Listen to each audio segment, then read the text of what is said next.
செங்கல்பட்டு வடக்கு மாவட்டத்தின் சார்பாக மத்தியிலே ஆளும் பாரதிய ஜனதா அரசின் எரிவாயு பொருள் தட்டுப்பாட்டை கண்டித்தும் அந்த நாட்டிற்கு அவர்கள் இழைக்கும் துரோகத்தை மக்களுக்கு விளக்குவதற்காக இங்கே நாம் அந்த எரிபொருளை பற்றி சுருக்கமாக சில விளக்கங்களை சொல்லவிருக்கிறோம்.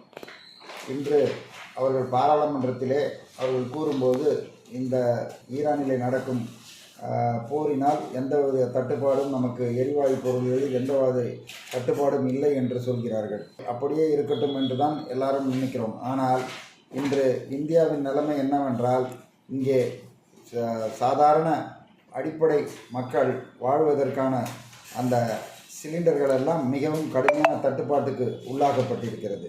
அதேபோல் கமர்ஷியல் லெவலில் இருக்கும் சிலிண்டர்களுக்கும் மிகப்பெரிய தட்டுப்பாடு ஏற்பட்டு பல இடங்களில் உணவு விடுதிகள் எல்லாம் மூடப்பட்டு கொண்டு இருக்கிறது. கிட்டத்தட்ட தமிழகத்தில் 15%, கர்நாடகாவிலெல்லாம் 50%க்கு மேல் மூடப்பட்டு இருக்கிறது. அப்படி என்றால் இது எதற்கான தட்டுப்பாடு? இந்த தட்டுப்பாடு ஏன் வருகிறது?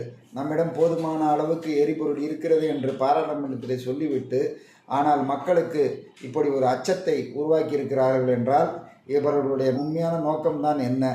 இதே பள்ளிக்கூடங்கள் நாளைக்கு ஹாஸ்பிட்டலுக்கு எல்லாம் சிலிண்டர்கள் வழங்க வேண்டும் என்று சொல்லியிருக்கிறார்கள். ஆனால் நாங்கள் என்ன கேட்கிறோம்? நீங்கள் இப்படி ஒரு சரிவு ஏற்படுகிறது என்றால் அதை சரி செய்வதற்கு உங்களுக்கு ஏன் வக்கில்லையா? ரிலையன்ஸ் ஜெய்ப்பூரில் மிகப்பெரிய எரிவாயு திட்டத்தை வைத்திருக்கிறார்கள். அவர்கள் வெளிநாட்டுக்கு அந்த எரிவாயு பொருட்களை செய்து அனுப்புகிறார்கள். கிட்டத்தட்ட கச்சா பொருட்களை ரஷ்யாவிலிருந்து பல மில்லியன் டன்களை அங்கே இறக்கி வைத்திருக்கிறார்கள். அந்த வெளிநாட்டுக்கு செல்வதை நிறுத்தி வைத்து இந்திய மக்களை பாதுகாக்க வேண்டியதானே?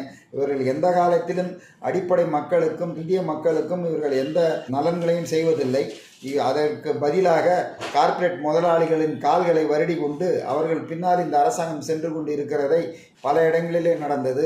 இது இந்தியா முழுவதும் இந்த காற்று தீ போல் பரவி இந்த ஒரு பதட்டமான நிலையை தமிழக மக்களுக்கும் இந்திய மக்களுக்கும் உருவாக்கி தந்திருக்கும் இந்த பாரதிய ஜனதா அரசு உடனடியாக பதவி விலகி அவர்கள் வெளியே செல்ல வேண்டும். இந்த ஆட்சியை நடத்துவதற்கு வக்கற்ற இந்த அரசு உடனடியாக இதற்கு பொறுப்பேற்க வேண்டும். ஆகையால் இந்த நாட்டு மக்களை துன்புறுத்துவதிலே பல வருடங்களாகவே இவர்கள் கடந்த 10 ஆண்டுகள் 11 ஆண்டுகளாக நம்மளை ஆண்டு கொண்டு இவர்கள் செய்யும் அட்டுழியங்கள் எல்லாம் மக்கள் பார்த்து கொண்டிருக்கிறார்கள்.